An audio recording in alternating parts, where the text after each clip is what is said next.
Que bom estar com você, meu amigo da TV Novo Tempo e também da internet que nos acompanha no programa Reavivados por Sua Palavra. Estamos estudando Daniel e hoje Daniel capítulo 7. Até ontem foi a primeira parte do livro de Daniel. Lembra que nós estudamos no capítulo 1 que Daniel tem duas partes. A primeira parte, que vai do capítulo 1 até o capítulo 6, trata da parte histórica.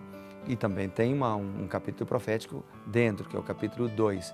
E do capítulo 7 até o 12 trata da parte profética e também tem um pouquinho de história dentro. Então, hoje nós iniciamos esta segunda parte, onde nós vamos ler ou refletir um pouquinho sobre o capítulo 7. Quero lembrá-lo que você pode nos seguir em nossas redes sociais, no Instagram, Twitter ou Facebook. O endereço é PR Evandro Fávero. Também quero lembrá-lo que você pode acessar o YouTube, youtube.com/Reavivados por Sua Palavra, NT. Bem, vamos orar? Querido Pai, bondoso Deus, dá-nos sabedoria para compreender Tua Palavra uma vez mais. Nós oramos em nome de Jesus. Amém. Daniel capítulo 7. Bem, aqui Daniel tem a visão de 4 animais do reino de Deus e também recebe a interpretação do Senhor. Desde o capítulo 7, verso 1 até o capítulo 12, verso 13, nesse trecho, Daniel encontra-se ou recebe uma série de visões que ensinam a mesma verdade que foi demonstrada nos primeiros 6 capítulos. Ou seja, nos capítulos 1 a 6, Deus é descrito como quem controla o presente, mas nos capítulos de 7 a 12, ele é visto como aquele que controla o futuro. Então, do capítulo 7, do verso 1 até o 28, Daniel vê 4 bestas em sua visão, 4 animais. A visão se assemelha muito, é muito parecida com o que foi registrado no capítulo 2. Só que lá no capítulo 2, Nabucodonosor tem um sonho e Daniel interpreta. São 4 impérios que se sucedem no governo do mundo, lá no capítulo 2, e no mundo em que o povo de Deus vive. Neste capítulo, Daniel muda de história para profecia. Os últimos 7 capítulos de Daniel contêm vários sonhos, visões vindos de Deus. Em Daniel 7, retorna-se para antes dos eventos de Daniel 5, ao tempo em que Belsassar ainda era o regente. Nesses dias, Daniel viu um sonho que repetiu o padrão do sonho da estátua, como mencionamos no capítulo 2, só que com detalhes adicionais. Neste sonho, Daniel viu vários animais saindo sucessivamente de um grande mar, ou seja, dos povos da terra. E esse mar era agitado por ventos, que simbolizam geralmente guerras, agitações populares, E eles vinham de todas as direções, ou seja, de todos os pontos cardeais da terra. Os animais se assemelhavam como um leão alado, um urso, um leopardo, um animal com 10 chifres de aparência terrível, que não se parecia com nenhum outro animal conhecido. Enquanto Daniel estava ainda espantado com a aparência do 4º animal terrível, com seus chifres, um pequeno chifre surgiu entre eles e 3 chifres foram arrancados. Após os 4 animais subirem do mar, Daniel viu muitos tronos serem colocados e em um deles, envolto por fogo, se assentou um ancião, o próprio Deus. Está lá no verso 9. Milhões serviam o ancião em uma atividade de julgamento, enquanto cada animal recebia um tempo de vida. Aí verso 10, 12. Daniel reconheceu ali que Deus é quem levanta e derruba impérios. Ele permite que alguns continuem por um determinado tempo e faz com que outros desapareçam. O capítulo 7, portanto, apresenta um Deus que comanda tudo, um Deus que está no controle. Como mencionamos, até o capítulo 6, um Deus que cuida de eventos do passado. No capítulo 7, um Deus que cuida de eventos do futuro. Deus cuida, um Deus que está na história, um Deus presente. Um Deus que revelou eventos do futuro para que nós pudéssemos ter certeza, ao ver os eventos se cumprindo, que o maior de todos os eventos, a sua segunda vinda, também se cumprirá. Nesse capítulo 7 é mostrado também a autoridade dos reinos que é concedida ou retirada no céu. A sucessão dos reinos nos ensina que o leão alado era a Babilônia, personificada por Nabucodonosor. E lá no capítulo 2 de Daniel, ela é apresentada como a cabeça da estátua. Então, a cabeça da estátua representava Nabucodonosor, ou a Babilônia.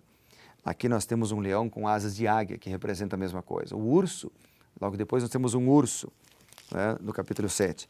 O urso levantado sobre um dos lados com 3 costelas na boca. Esse urso era o império combinado dos medos e persas, que se levantou sobre o lado mais forte, os persas. E ele estava em paralelo com o peito e os braços de prata, do capítulo 2. O leopardo, que é o animal que vem logo em seguida, simbolizava em sua rapidez o império grego, né, grego-macedônico de Alexandre, o Grande.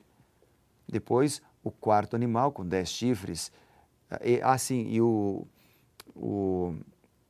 Esse império de Alexandre, o leopardo, está em paralelo com o ventre e quadris de bronze do capítulo 2. O quarto animal está em paralelo com as pernas de ferro e os pés de ferro e barro.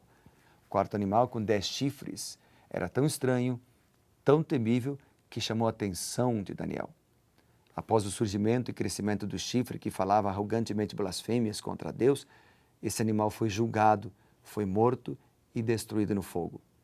Esse animal representava o Império Romano, incluindo o Sacro Império Romano que o sucedeu.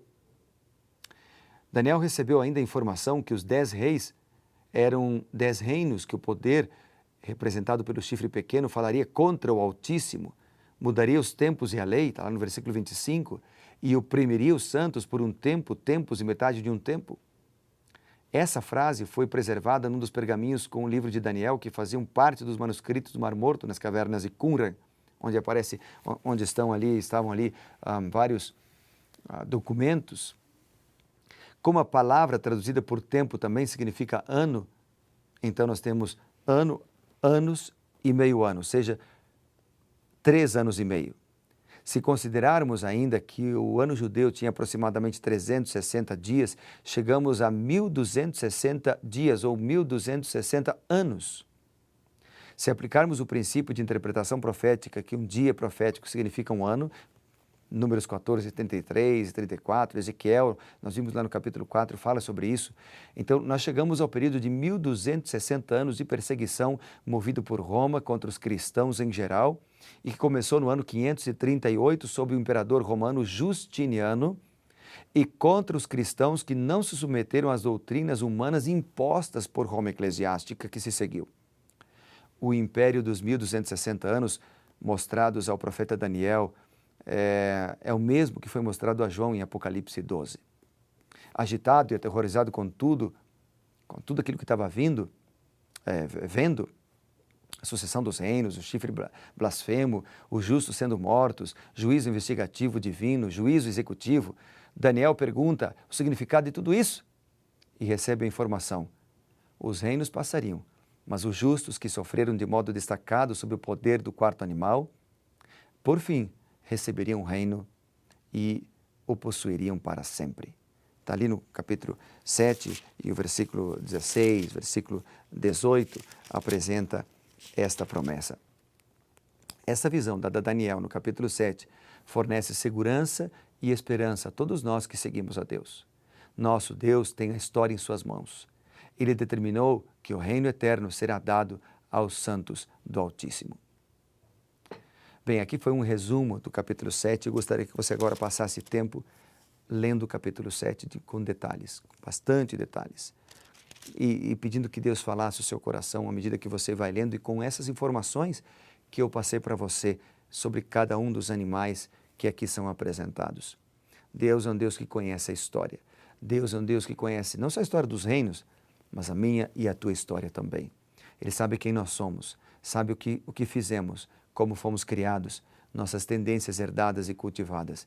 E assim como Ele estava e está no comando da história da humanidade, Ele também está no comando da história da nossa vida. O que nós temos que fazer simplesmente é dizer: Senhor, eu te aceito, eu te aceito. Eu entrego minha vida nas tuas mãos para que o Senhor comande a minha vida, comande os meus pensamentos. Sabe que Daniel recebeu uma revelação especial do Senhor sobre tudo o que aconteceria com o povo de Deus. E esse é um assunto muito grande, complexo. Não dá para falarmos tudo em 12 minutos. Por isso eu recomendo você que estude o livro de Daniel e Apocalipse, com bastante detalhes. Entre no site da TV Novo Tempo, novotempo.com, e solicite um estudo bíblico sobre Daniel e Apocalipse. Pode ser com o pastor Luiz Gonçalves, com o pastor Arilton de Oliveira, e você vai conhecer, os seus olhos vão se abrir ainda mais para conhecer verdades profundas da palavra de Deus. Agora eu apenas quero dizer para você: Deus é maior. Deus não se esquece da gente. Deus cuida de cada um dos seus filhos.